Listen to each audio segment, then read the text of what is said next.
राजा बन गया।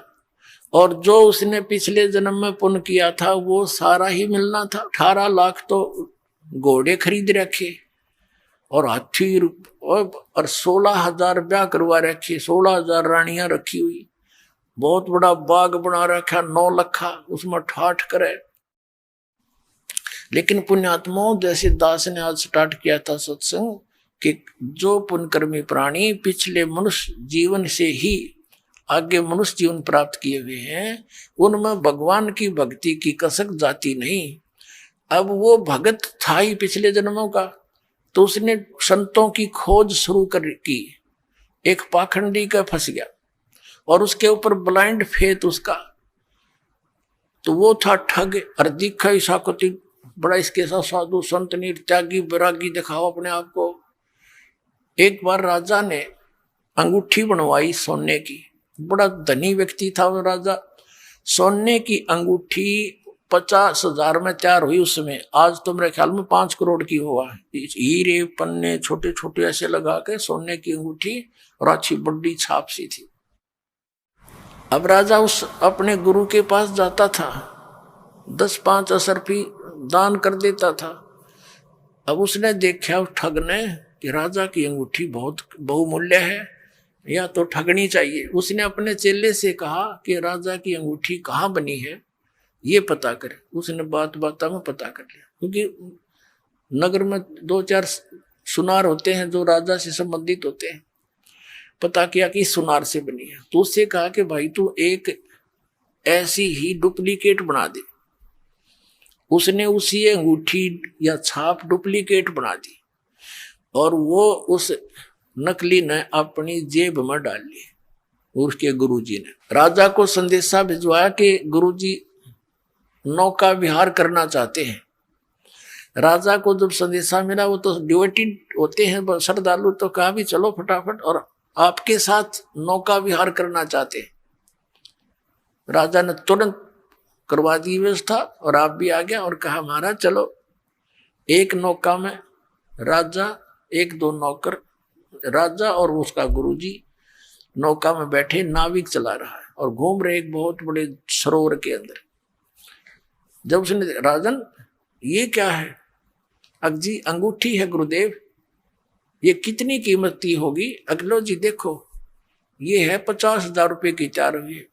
अच्छा अच्छा, और नाविक जरा ध्यान से चला, इधर चल। अब उस राजा की नजर तन्यून होगी कि भाई ये नाविक गड़बड़ कैसे कर रहा है। वह अंगूठी डाली, दूसरी नकली काट के कहने लगे राजन अंगूठी तो बहुत अच्छी है, पर हमारे क्या काम की? उसने कहा, राजा ने, आप रख लो गुरुदेव। अरे हमारे क्या काम की, हमारे लिए तो मिट्टी है। वहां फेंक दी तालाब में। अब राजा ने सोचा भी गुरु जी के तो चाड़ा है, कति कति त्यागी विरागी है, तो किसी चीज की इच्छा ही नहीं रखता। दूनी श्रद्धा बन गई उसकी। पहले 10 रुपये दान करता था, फिर 100 करने लग गया। अब वो चाहता यही था कि वो किसी तरह और अच्छा मजबूती से मेरे साथ लगे, और वह ओरिजिनल गाल ली गोज में, और वह छुपा दी अपनी कुटिया में, जमीन खोद के अपने कॉन्फिडेंशियल चेले थे दबवा दी। कुछ दिनों के बाद उस चेले की गुरु की बिगड़ गई। चेला उससे नाराज हो गया। उस चेले ने सोचा इस गुरु जी की जय तोड़वाऊं। उसने मंत्री से कहा कि मंत्री जी, राजा की अंगूठी हमारे गुरु जी ने धोखे से ऐसे ऐसे कर रखा है। अब मंत्री कहने लगा, भाई सच्ची बात है वो तो बताइए। अगजी कति सच्ची है, अग पक्की बात, अगजी कति पक्की बात है। मैंने अपने हाथ से दाब रखी, इसने मेरे से बनवाई थी। एक सुनार से मैं लाया था बनवा के, नकली बनवाई थी। ओरिजिनल तो इसने वहां दाब दी और वह फेंक दी जल में। इसने ठग गया है राजन को। मंत्री ने भाई सोचा, चल भाई डट जा, मैं थोड़ा समय आने पर बात करूंगा। सीधी बात तो नहीं कर सकते, क्योंकि राजा तो जबरदस्त इस पर विश्वास किए हुए है। एक दिन धीरे धीरे मंत्री ने कहा, राजन मैंने कुछ बात सुनी है। क्या? कि आपकी अंगूठी उस आपके गुरुजी ने आपके साथ धोखा करके और नकली जल में फेंक दी, असली वो लिए बैठा है। अब राजा ने बोला, मंत्री फिर से ये बात मत कहना, मेरे गुरुदेव के बारे में ऐसी बात तू बोला मत। अब मंत्री चुप हो गया। परमात्मा ने दया करनी थी उसके ऊपर। को काफी देर जब मंत्री चुप रहा, कहने लगा मंत्री सच बता, क्या ये सत्य है? मुझे जिसने बताया है उसका कॉन्फिडेंशियल चेला है, और उसे मैंने बहुत खोद कर पूछा कि सच्चाई होनी चाहिए। वो कह दी कति सच्चाई ना, मेरी गर्दन काट दे। तो राजा इतना विश्वास करता था कि मंत्री अगर वहां बात कच्ची पागी तो मैं तेरी गर्दन काटूंगा, तो फिर तसल्ली कर ले। उसने फिर तसल्ली कॉन्फर्म होगी। तब वो चेला बुलाया, चेले से पूछा कि किस सुनार से बनवाई? तो सुनार बुलवाया राजा ने। मंत्री ने भी उस सुनार से पूछ लिया था। जब राजा को विश्वास हो गया, फिर भी नहीं हुआ, भाई देखो मैं तो जब मानूंगा अंगूठी मेरे पास हाथ में होगी। वो बोला जी चलो मैं बता दूंगा। राजा, मंत्री, 2-4 सैनिक, 10 बॉडीगार्ड गए और जाते चेले ने काट के वह खोद कर दे दी। और गुरु बैठा बैठा देखे वह अंगूठी ये आपकी। तब राजा ने देखा उसकी तरफ, करड़ा करड़ा पैरा मार के गिर गया। वो ठग, माफ कर दो, आप तो बख्शनार हो, मेरे से गलती होगी। उसका दो मारी लात, अग निकल जाए दुष्ट यहां से तू। उस दिन के बाद देखो पुण्यात्मा दास क्या बताना चाहता है कि जो ये पुण्यात्माएं नकली संता कर फंसी पड़ी हैं और उन पर पूर्ण विश्वास करे बैठे हैं, परम धनी जान के। ठीक है, श्रद्धालु का तो ये स्वभाव होता ही होता है। अब ये ठग दुरुपयोग करते हैं इस टाइप के, तो उस राजा को नास्तिक बना दिया उन्होंने। राजा ने आदेश दे दिया कि जो कोई भी संत साधु पावे मेरे पास लाओ। सीधा आदेश नहीं दिया कि इनको मारो और भगा दो, कि कोई भी संत मिल जा उसको लाओ पकड़ के मेरे पास लाओ। अब सैनिक घूमने लग गए, जहां भी कोई साधु संत मिले उनको राजा के पास लाओ। राजा उनसे प्रश्न करे कि तुमने कभी भगवान मिला है, तुम्हें रब मिला है, अल्लाह मिला है? आपको मिला है तो मुझे मिलाओ। अब चाहे वो अच्छे भगत थे, जैसे भी थे, नेक थे, उनमें सारे के ठग होया करें, तो उनका कोई उत्तर नहीं होता था। उनको उठा करके कैद में डाल दिया। एक संत ऐसे कोई समझदार सा था, उसको पकड़ जाए। उसने प्रश्न किया राजा ने कि मुझे दिखाओ भगवान तुमने मिला है तो। संत ने कहा जी एक दूध का गिलास मंगाओ। राजा ने सोचा ये पीता होगा, आदेश दे दिया नौकर को कि भाई मीठा करके गिलास दूध ला दे।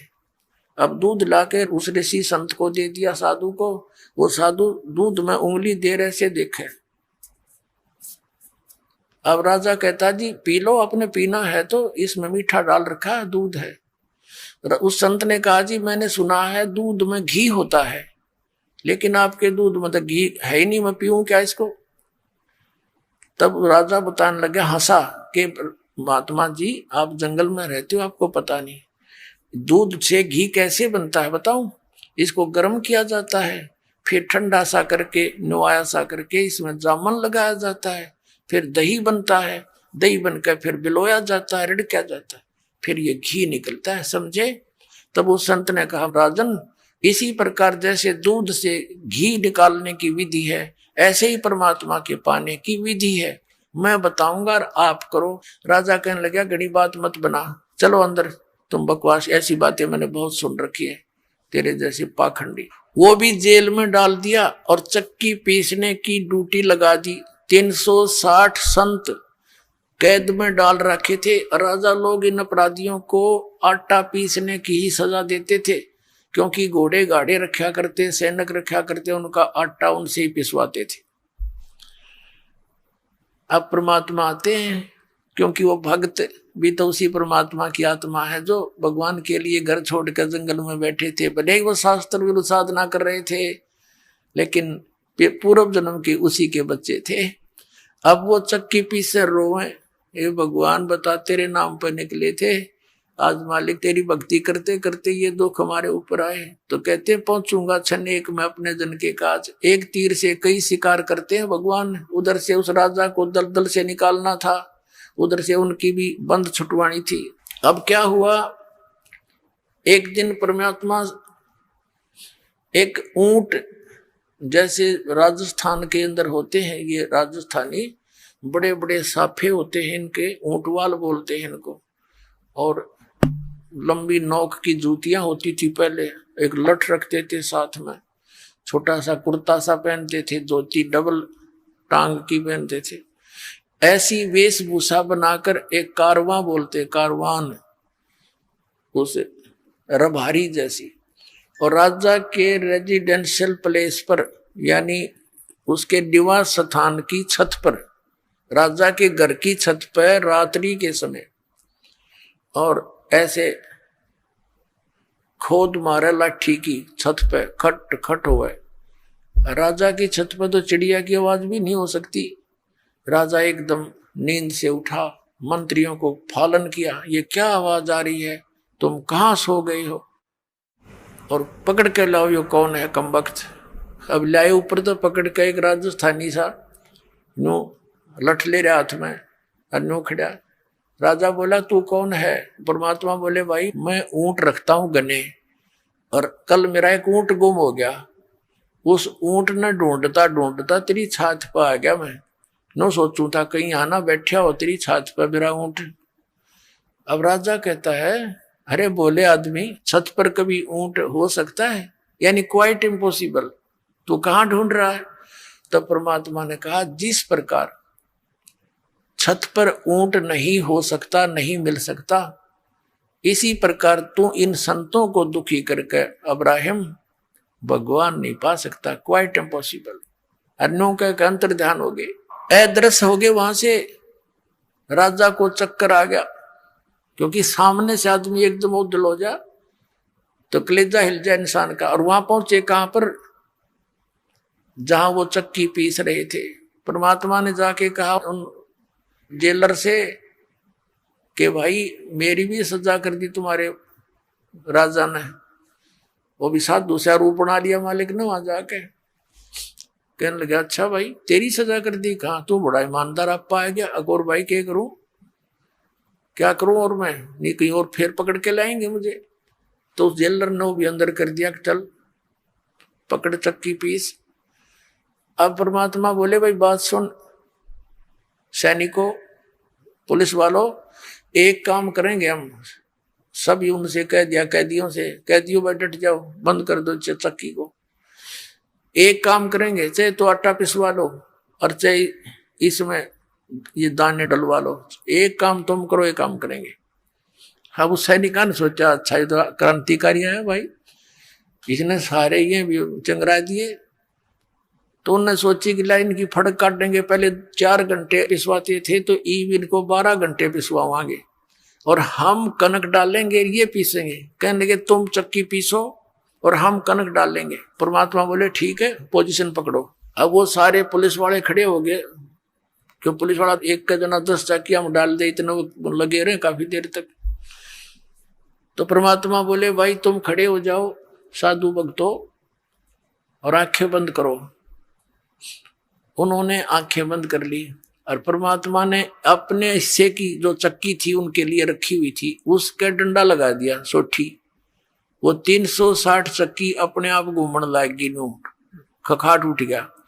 और परमात्मा बोले ले भाई सैनिकों कितना पीस लियो, और हम चले। परमात्मा ने कहा आंखें खोलो। उन आंखें खोली तो उस नगरी से बाहर 1 किलोमीटर दूर जंगल में सारे संत खड़े। और परमात्मा ने कहा इसे साकेट की नगरी में फिर मत आइयो, तुम भाग जाओ यहाँ से। अब वो तो छोड़ कर जूती नूजा खखाट बाबा जी तक गए पार सीमा तक। अब उधर से क्या हो रहा है, वो चक्की आप चलें, उन पसीने आगे बुखार चढ़ गए सारे उन पुलिस वाला के, और दूर खड़े हो गए देखे सारे। फिर एक सैनिक गया राजा के पास कि राजन ऐसे ऐसे एक संत आया था और उसने ऐसे जादू जंत्र किया कि सारी चक्कियां चल रही हैं, सारे कैदियां ने भगा ले गया अंतर्ध्यान करके। उधर से राजा के बारे में पता चला कि यहाँ भी आया था। राजा ने जाकर देखा कि सचमुच चक्कियां चल रही है। वो तो इसलिए था कभी सैनिकों के ऊपर फिर ये दुखी करा कर तुमने भेज दिया उनको। तो चक्की चलती देख कर वो कहने लगा भाई थारा दोष नहीं, ये तो मेरे पास भी आया था। अब उसकी वो स्टार्ट हुई उसके बाद कसक भगवान की उस दिन से। फिर कुछ दिन में भूल पड़ गई, राजा चिंतित हुआ तो मौलवियों से बुलवाकर, काजियों से मौलवियों से एक ताबीज बंधवा दिया बाजू में। उन्होंने बताया जी ये तो कोई ऐसे जन वगैरह होते हैं भूत प्रेत, ये फरिश्ते वगैरह आ जाते हैं, कोई ऐसी बात नहीं, अब नहीं आएंगे। कुछ दिनों के बाद परमात्मा ने क्या करा, एक यात्री का रूप बनाया। शाम के समय एक छोटी सी पोटली राह चलते रखा करते, बैग बैग जैसे छोटा सा, उसमें अपने रास्ते के कपड़े आदि होते थे। ऐसा लेकर के एक पोटली सी सिर पे, और शाम के समय राजा बैठा था अपने महल के सामने घर में। एक तो होता है उनका दरबार ऑफिस, वो अलग होता है, एक अपने घर में बैठा था। और वो परमात्मा पहुंच गए वहां सामने राजा के पास। राजा से जाकर कहने लगे, अरे भाई धर्मशाला वाले, ए सराय वाले, एक कमरा किराए पर दे दे भाई, और उसका किराया बता दे, मैंने एक रात काटनी है। राजा उसके मुंह की तरफ देखे, उन्हें सोचा भोला भाला यात्री ग्रामीण है, इसका धोखा लग गया। वो कहने लगा, भाई आप कौन हो? उसने कहा, परमात्मा मैं यात्री हूं, मैंने अपने जाना है सफर पे, देर होगी, मैंने रुकना है रात में, तो किराया बता दे, कोठड़ी मैंने दे दे। तो राजा बोला, तेने पता ये क्या स्थान है? क्या है भाई बता दे। कि ये मेरा महल है, मैं राजा हूं यहाँ का, ये सराय नहीं है। परमात्मा ने पूछा, तेरे से पहले इसमें कौन था भाई? कि मेरे पिताजी थे। उससे पहले कौन था? कि मेरे दादे परदादे मेरे पूर्वज थे। तो वहां वो कहाँ गए? कि वो तो अल्लाह खुदा को प्यारे हुए। तो आप कितने दिन रहोगे इसमें? जब अपना नंबर आवा ना मृत्यु का, जब होश हवास उठ जाते आदमी के, कहाँ जाना तो मुझे भी पड़ेगा। फिर न महल समझे मूर्ख तू, ये सरा नहीं तो क्या तू महल समझता है? ये तेरे बाप दादा पड़ पीढ़ी, ये भी बस ये सरा में दी, ऐसे ही तू चल जाई, इसलिए मनैया महल सरा बताई। न्यू कहकर अंतर ध्यान हो गए। राजा को चक्कर आके गिर गया। अब फिर और मौलवी बुला दिया, उसने दूसरी बाजू का तबीज बांध दिया। कब नहीं आओगा, भूत प्रेत था कोई। इन्होंने बोला, यो प्रेत ना हटता, ये तो हमने निकाल कर छोड़ देगा यहाँ से, काल के जाल से।